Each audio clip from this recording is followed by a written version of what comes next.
Hello there guys and welcome back to the channel. Right, so today we're going to be taking a quick look at Gambit Relic. I do not have one of these at any meaningful level to the point where they would actually make a difference, but nonetheless we can still break down his abilities and explain exactly how he is helping majority of the champions.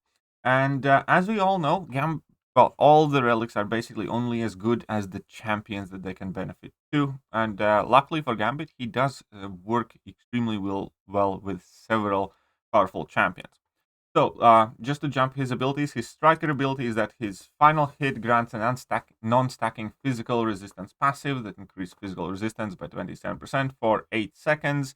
That's not a specifically meaningful ability, but the best parts of Gambit lies further down. Then additional benefit to Rogue, where on striker activation, pause the replicated buff timer. The final hit grants a 9.2% promise passive for 9 seconds. So, if you like Rogue, then obviously this is the relic to go with. But realistically, vast majority of the players will not really use Gambit's relic on Rogue.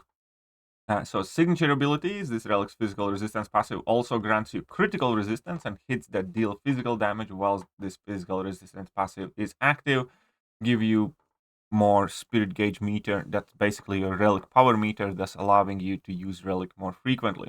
Additional benefit to Gambit and Nightcrawler and Rogue is that this relic's physical resistance passive starts paused until physical damage is taken. And, again, it's nice, but in all reality, gaining a bit of physical resistance and crit resistance, offensively speaking, is not the biggest bonus in the world. And these do not work on defense, so they do not enhance defensive abilities to begin with. Now, ability 1, high stakes game. Special attacks hit that deal physical damage also deals a burst of physical damage. When Gambit converts 7 or fewer kinetic charges, there is a flat 9.6% chance per kinetic charge to gain unblockable passive. I think, the burst of physical damage can be nice.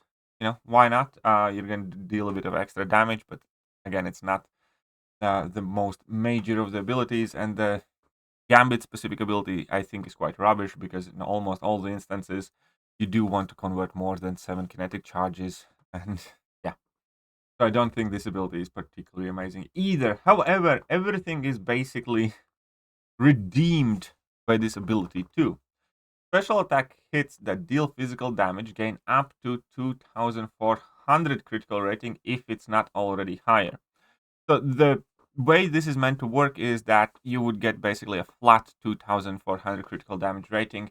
Gambit Relic was bugged for quite a long time where it gave a flat out increase of up to 2400 critical rating. That basically meant you got almost all but guaranteed crits.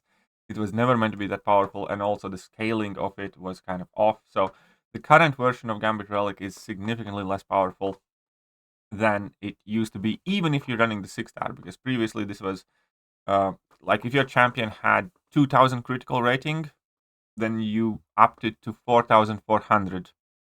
The way it works right now is if your champion has 2000 critical rating, then during your physical special attack hits, you get 2400 critical rating total. But it is still extremely useful for several low crit rate champions, especially if you do have 6-star. And this is obviously super important because whether your champion crits or crits more often does make a significant damage difference in the fight. Also, a special ability for Nightcrawler: when instant bleed fails to trigger due to a chance, inflict an indefinite 10% bleed vulnerability passive, max stacks 5.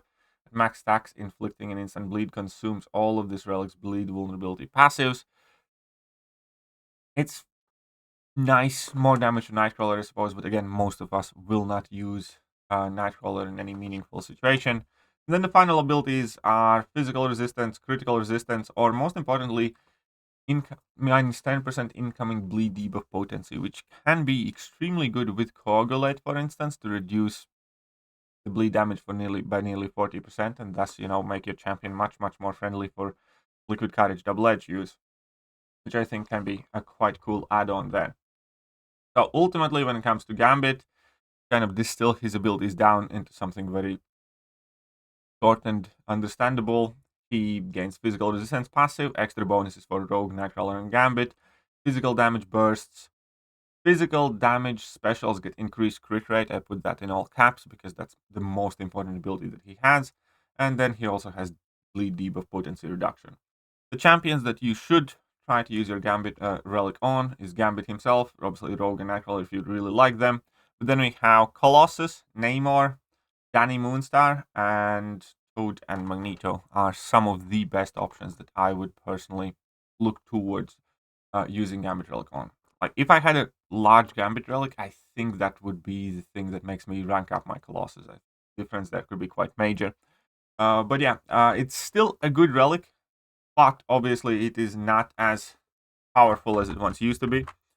So we are going to be putting it, I think, in the alright category for now. But both of these Storm and Gambit Relics used to be significantly more powerful.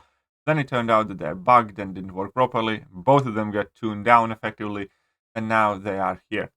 So that is it for this video. I will try to knock out at least one more of these today, just so we can get faster progress, because I have been a bit slow on the relic guides. So look forward to the next one, hopefully very soon. I'm gonna catch you guys later. Bye.